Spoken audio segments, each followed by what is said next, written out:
Eu acredito que, por causa do atual cenário político brasileiro, o Senhor me inspirou com esta mensagem para aprendermos, entendermos e principalmente vivermos com a genuína fé santíssima. Eu acho que a gente só deve se envolver nas coisas desse mundo quando as coisas deste mundo têm a ver com as coisas do reino de Deus. E eu não sou contrário a uma manifestação, desde que seja pacífica dentro da ordem, da lei, mas eu não aprovo uma manifestação, seja ela qual for pacífica, quando ela tira os adoradores do lugar da adoração. Então, para mim, uma manifestação hoje, ela não tem nada a ver para os adoradores do Senhor. Deu para entender isso que eu estou falando? Amém. Eu acho que é válido, eu acho que mudanças precisam ser feitas neste país, por isso existem as autoridades. Eu acho que nós, igreja, deveríamos estar também nos manifestando, desde que não fosse no domingo. Hoje eu tinha algo muito importante para resolver agora, na parte da manhã, que diz respeito à minha residência, diz respeito à minha vida privada, mas eu cheguei até a pensar, peguei falar com o Marquinhos para ele vir preparado para pregar de manhã, mas no meu momento de reflexão, de meditação, eu falei, não, domingo eu tenho que estar na casa do Senhor. Domingo você precisa estar na casa do Senhor, seja pela manhã, seja à noite, porque Deus quer que a gente esteja na casa dele. Então, eu acredito que esta inspiração, eu ia colocar no blog, isso aqui, eu ia colocar mensagem escrita, mas eu falei, eu entendi, eu senti que deveria primeiro compartilhar com vocês, para depois isso, porque alguns podem até pensar que eu estou querendo aparecer, contradizendo o que o líder disse para a igreja, para os crentes, que são cidadãos, irem para a rua. Não. Eu quero ensinar a você que é minha responsabilidade, que você hoje precisa estar na casa do Senhor. Se poupe de todo desgaste, de todo problema, para você, com toda a energia, poder adorar a Deus na beleza da sua santidade. Eu vou pedir que você abra a Bíblia no livro que nos orienta sobre a história, a verdadeira história da Igreja de Jesus. Vou pedir que você abra a Bíblia no livro de Atos, capítulo 1, versículo 1. Pedir que todos se levantem em reverência à pessoa de Deus.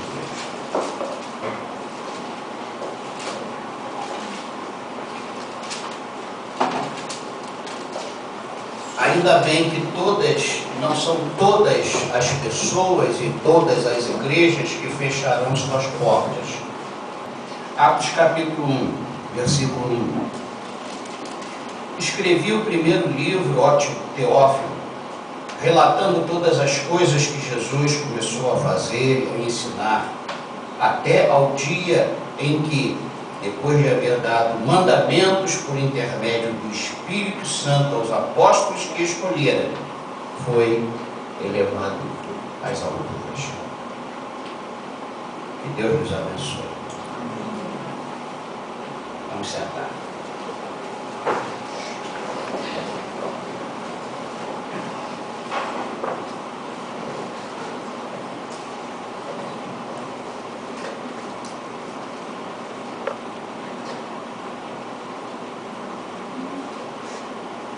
Aqui nesta introdução ao livro histórico da igreja, se você quer conhecer a igreja, a prática da igreja, a verdadeira liderança da igreja, se você quer aprender as doutrinas da igreja, se você quer saber como a igreja se comporta em momentos de crise, em momentos de perseguição, é para esse livro aqui que você tem que ler. Em momento algum eu vi os apóstolos dizendo para o povo: não saiam de casa, não se exponham, porque o imperador vai matar os cristãos. Muito pelo contrário, a igreja estava na rua não para manifestações políticas, mas para manifestação espiritual. Não sou a pessoa que divide espiritual de material, porque nós não somos pessoas invisíveis. Nós somos pessoas que vivem numa dimensão material e visível. Mas nós precisamos saber o que Deus quer que a gente faça. Nós temos que evitar a emoção, o sensacionalismo. Nós temos que evitar certas ondas, porque algumas pessoas sérias aderiram a certas ondas. Este livro é o livro histórico da igreja, é o registro da igreja que Jesus deixou e quer que exista neste mundo. E Lucas está compartilhando com Teófilo, ele está falando do evangelho que ele escreveu, o evangelho de Lucas, onde ele, neste evangelho de Lucas, ele registrou quando o Senhor começou o seu ministério, tudo que o Senhor fez e tudo que o Senhor ensinou, e até a sua partida para o céu. Então, a gente quer saber como a igreja se comporta nesse dia 15 de março de 2015, a gente tem que ler o livro de Atos. Quer saber o que você faz hoje? Veja o que eles fizeram, o que eles fizeram. Porque o que eles fizeram produziram efeitos espirituais tremendos que desfrutamos até hoje de tudo aquilo que eles fizeram. E foi em momentos de muita crise, perseguição e perda. Eu vejo Lucas fazendo uma introdução para poder escrever a história. E aí no versículo 3 eu quero ler até o versículo 8, para você entender o que vou falar nesta manhã. No versículo 3 ele diz: a estes também, depois de ter padecido, se apresentou vivo, com muitas provas incontestáveis, aparecendo-lhes durante 40 dias, e falando das coisas concernentes ao... Então, olha que coisa interessante. Lucas está dizendo para Teófilo: a estes também, ou seja, os apóstolos, a estes também, depois de ter padecido, se apresentou vivo, ou seja, depois que Jesus ressuscitou, ele apareceu, se apresentou vivo, com muitas provas incontáveis, apareceu lá e falou para Tomé colocar a mão na ferida, para ver que era ele mesmo. Então são provas incontestáveis, aparecendo-lhes durante 40 dias, e falando das coisas concernentes ao reino de Deus. E olha que o Império Romano estava bombando, e estava havendo uma colisão de dois reinos, mas Jesus em momento algum falou para estes durante 40 dias sobre o problema político que estava acontecendo em Jerusalém. Estão entendendo? Amém. Quem vai reinar, quem vai sair, o que vocês precisam fazer, Jesus não falou sobre isso. Jesus falou, diz o versículo 3, no final do versículo 3, coisas concernentes ao reino de Deus. É assim que a nossa cabeça tem que pensar, porque foi assim que a igreja verdadeira foi ensinada a pensar. Versículo 4. E comendo com eles, determinou-lhes que não se ausentassem de Jerusalém, mas que esperassem a promessa do Pai, a qual disse ele: de mim ouvistes. Ou seja, o que nós precisamos esperar é o que vem de Deus. Vai falar amém?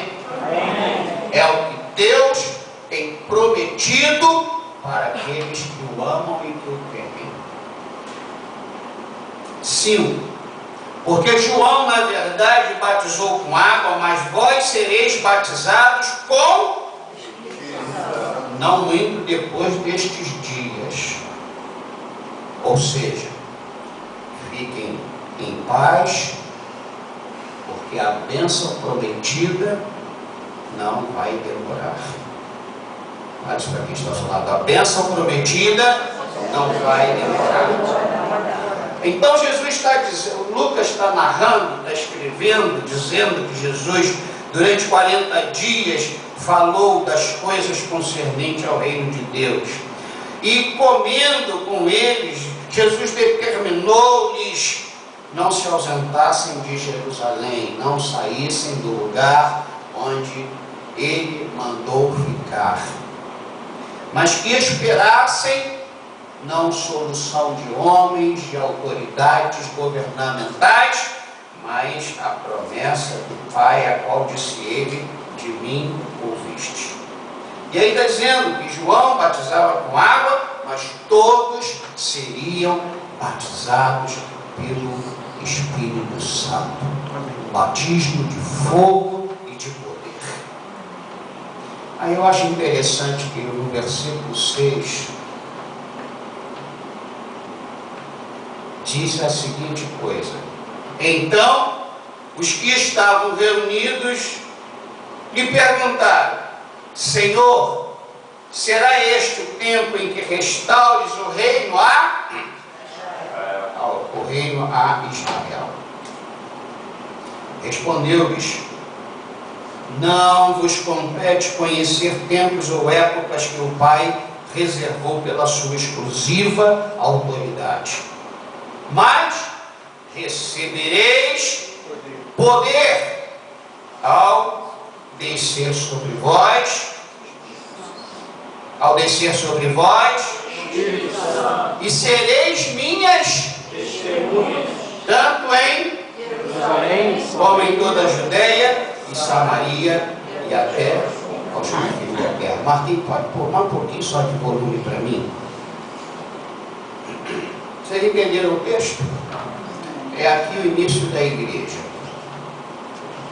com todos os problemas políticos, materiais que se apresentavam, que se apresentam e que se apresentarão enquanto esta terra estiver funcionando.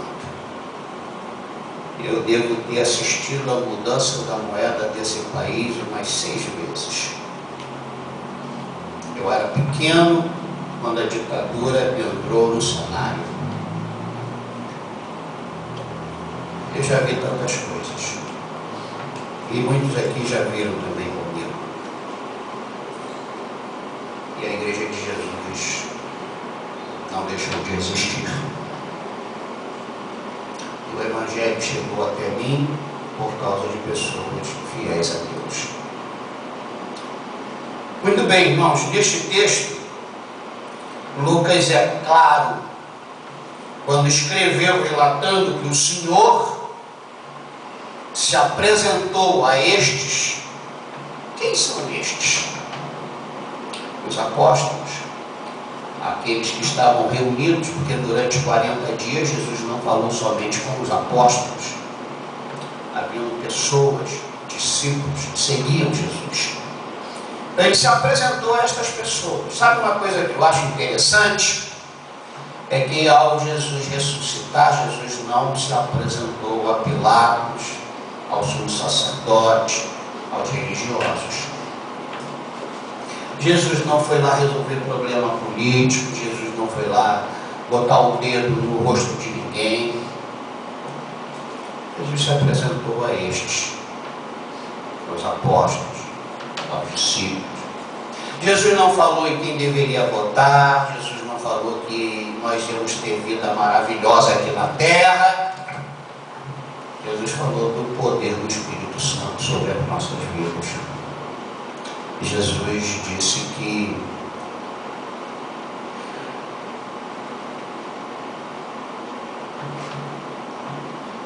ensinou somente sobre o reino de Deus. Lucas escreveu também que o Senhor se apresentou vivo com muitas provas incontestáveis. De repente, a igreja ainda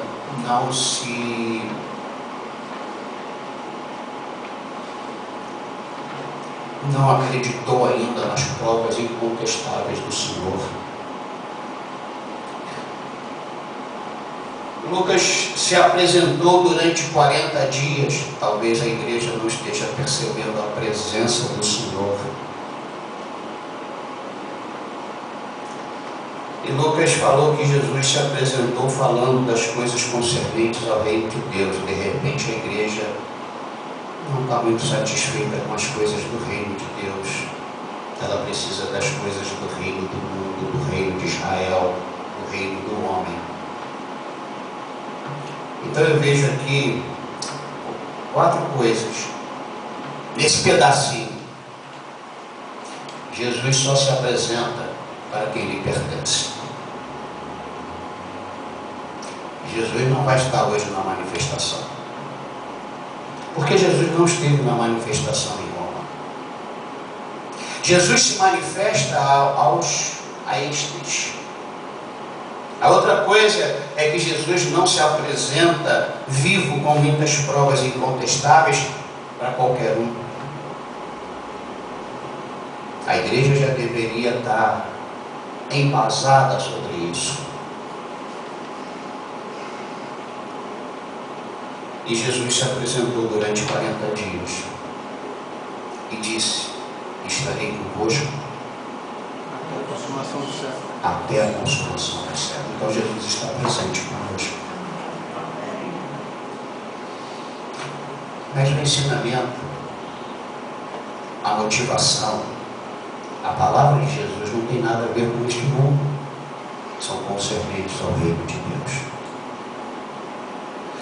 Nós vemos também que enquanto o Senhor fala, olha outro detalhe nesse texto, enquanto o Senhor fala e ensina sobre as coisas do reino de Deus, aquelas pessoas estão concentradas pensando no reino de Israel. Quantas vezes Jesus está falando aqui sobre o reino e nossa cabeça está: como vai ser o dia de hoje? Como eu vou voltar para casa?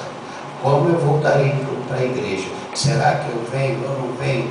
A nossa cabeça não está concentrada, nossa mente e coração, nas coisas do reino.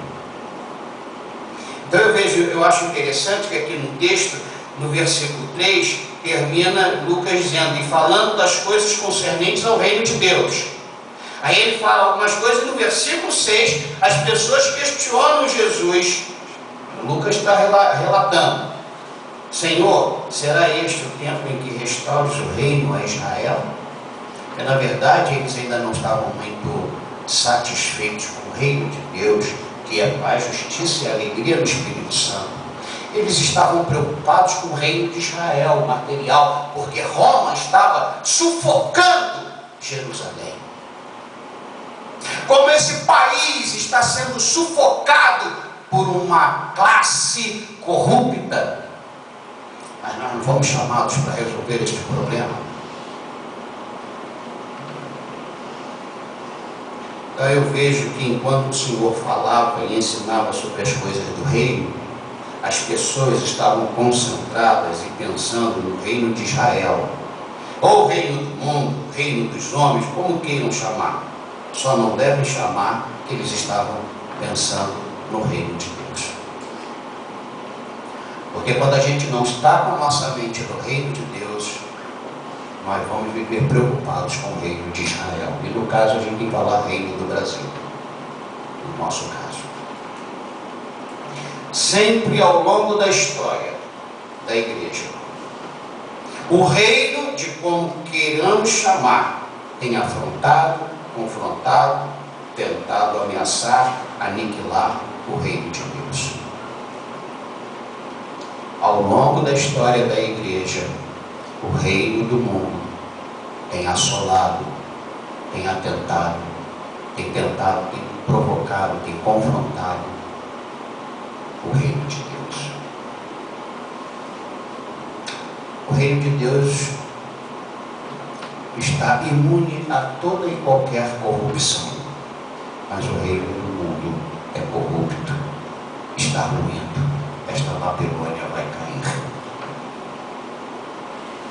Hoje, muitos cidadãos do reino de Deus estarão nas ruas concentrados nas coisas do reino, como queiramos chamar, em vez de estarem concentrados nas coisas do reino de Deus.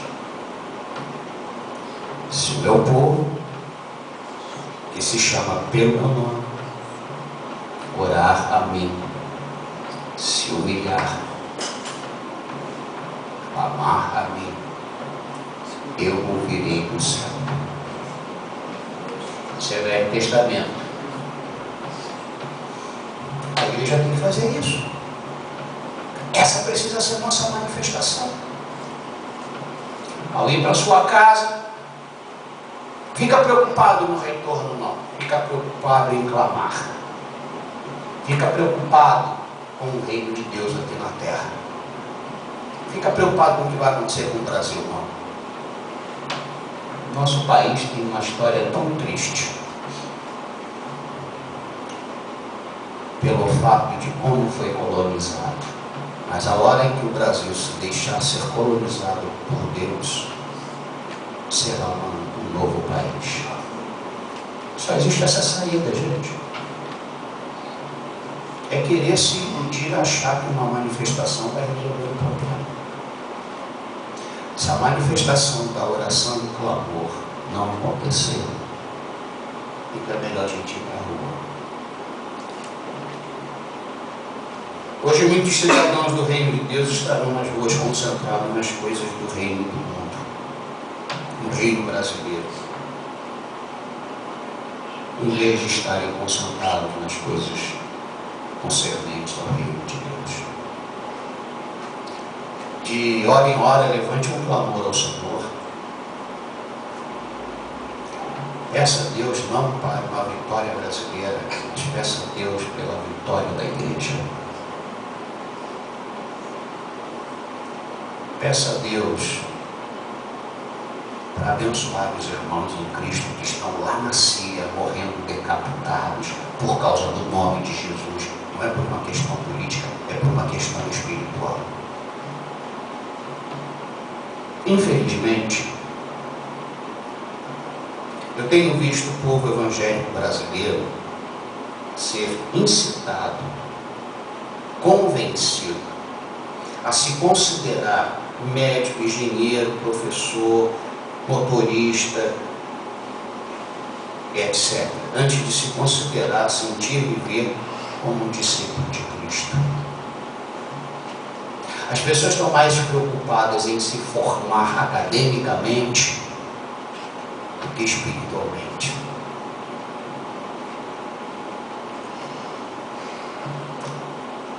Há muitos anos eu não vejo um pai dizendo: eu vou empenhar minha vida para o meu filho ser um missionário, uma missionária, um pastor.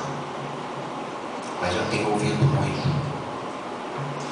E tenho visto o esforço de muita gente levar filho para lá e para cá para ser jogador de futebol. Infelizmente, eu tenho visto o povo evangélico brasileiro ser incitado, convencido a se considerar cidadão brasileiro, argentino, americano, antes de se considerar um cidadão do reino de Deus.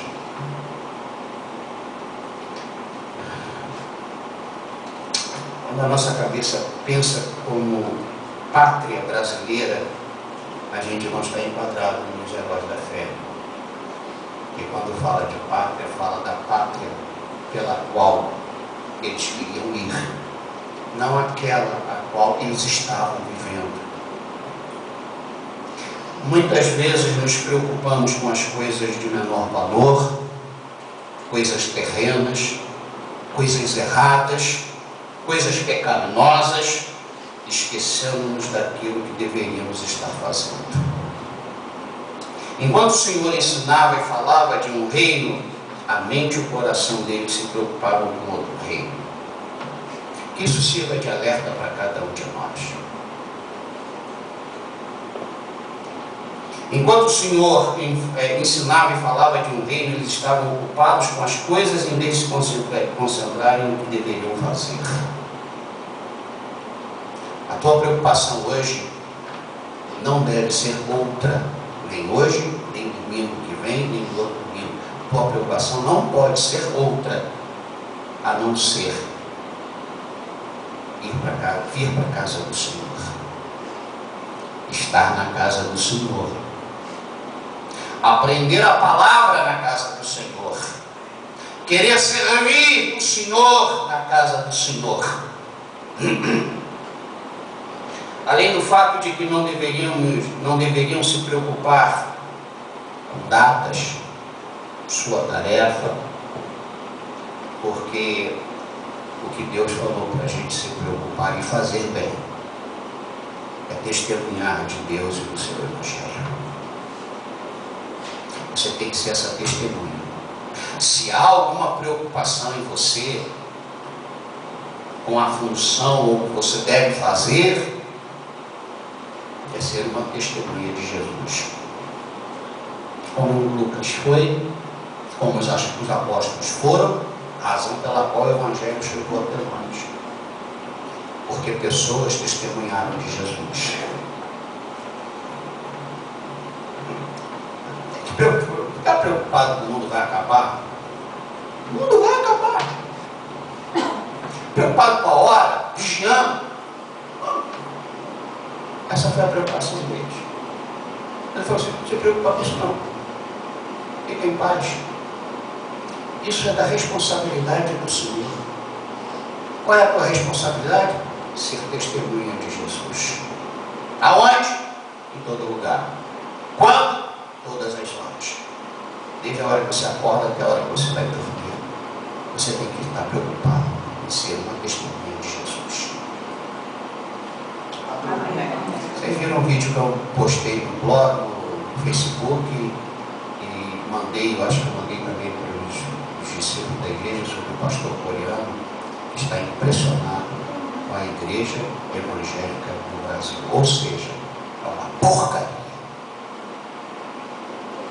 Se você não viu esse vídeo, veja. Pastor coreano, várias vezes ele usou essa expressão. Impressionante. Impressionante. A vida evangélica do Brasil. Nós não vivemos como uma verdadeira igreja. A verdadeira igreja não tem medo da cova dos leões, muito menos de uma manifestação, seja ela qual for. Deus vai te guardar. Deus vai nos guardar.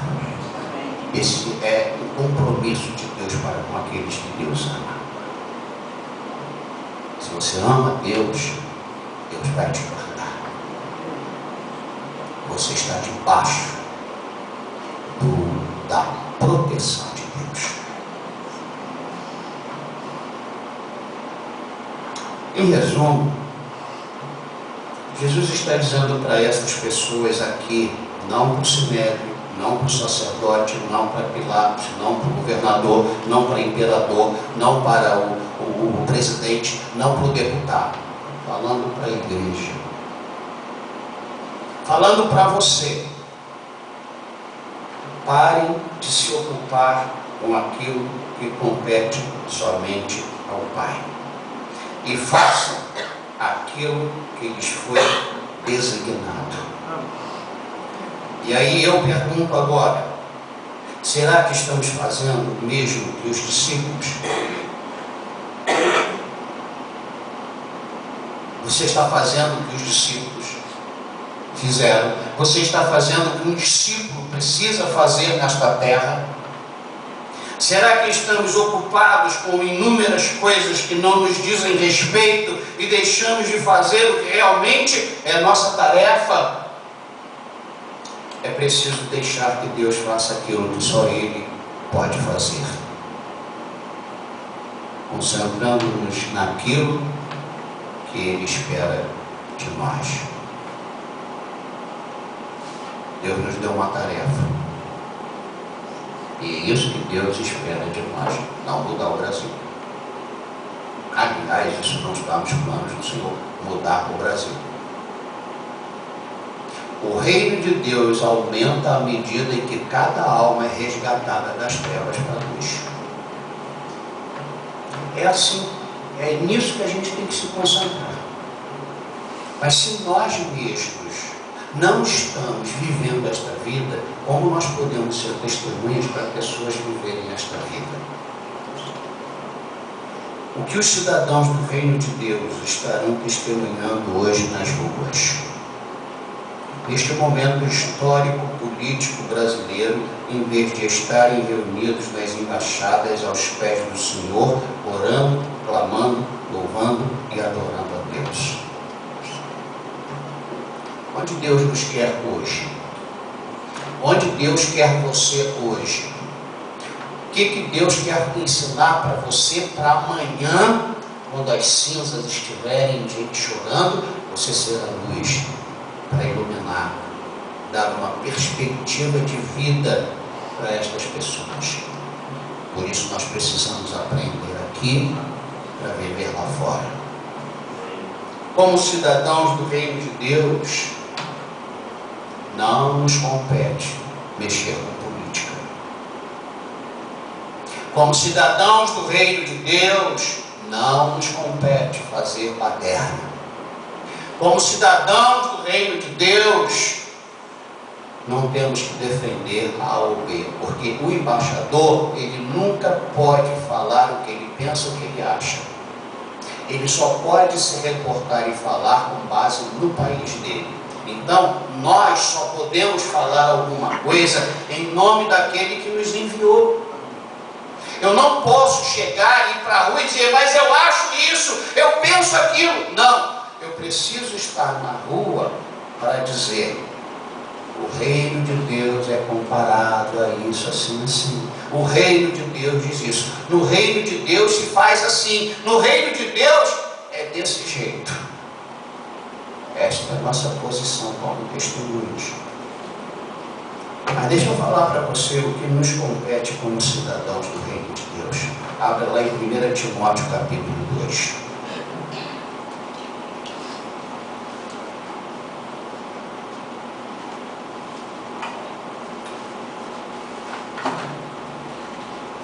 Primeira Timóteo capítulo 2.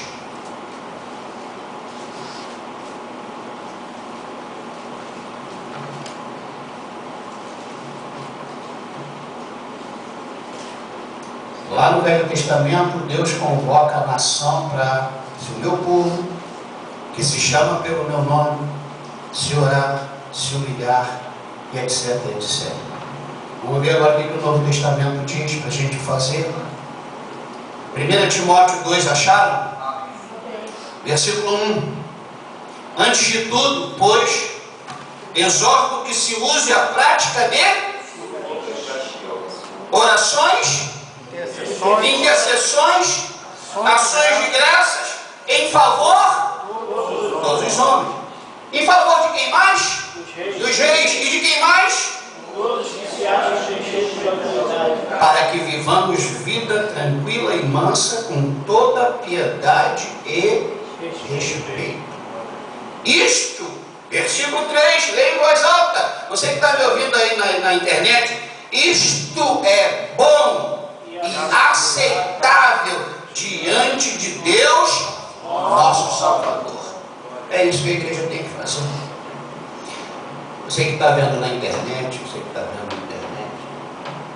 se você não é da igreja, se você não é igreja, procure o que fazer para mudar a situação.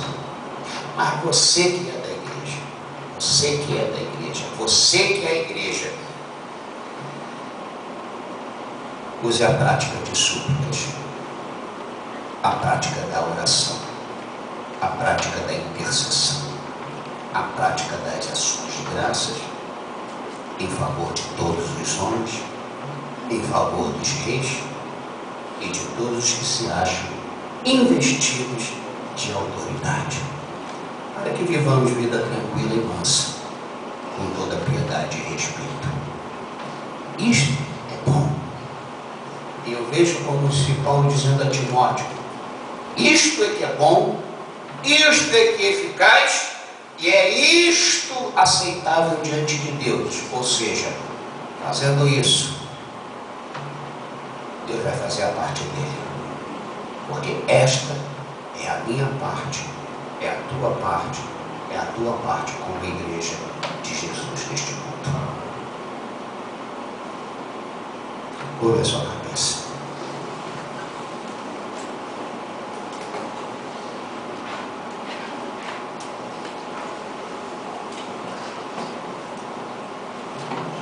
Senhor, eu quero te agradecer por cada igreja que está sendo realmente uma embaixada do reino de Deus.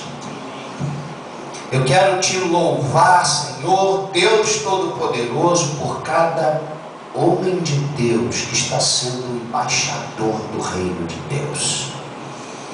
Eu estou, Senhor, neste momento louvando a Deus por cada testemunha de Jesus nesta terra. Quero te dar graças por causa das nossas orações neste dia sendo ouvidas, pelas nossas intercessões, pelas nossas súplicas. E fazemos isso, Senhor, com ações de graças. Obrigado, Pai. Obrigado, Jesus. Obrigado, Deus Pai, Deus Filho e Deus Espírito Santo. Tu tens cuidado de nós. Que o reino de Deus se alastre nesta terra corrompida. E o reino se alastre à medida em que cada pessoa é evangelizada. E desta evangelizada é feito um discípulo. Um discípulo do Senhor Jesus. Obrigado, Senhor, pela fé. Obrigado, Senhor, pela nossa salvação. Obrigado, Senhor, pela tarefa que nos deste, testemunhar de Jesus. Que Deus seja louvado. O amor de Deus, que a graça de Jesus Cristo e as consolações do Espírito Santo sejam com todos, hoje, amanhã e sempre.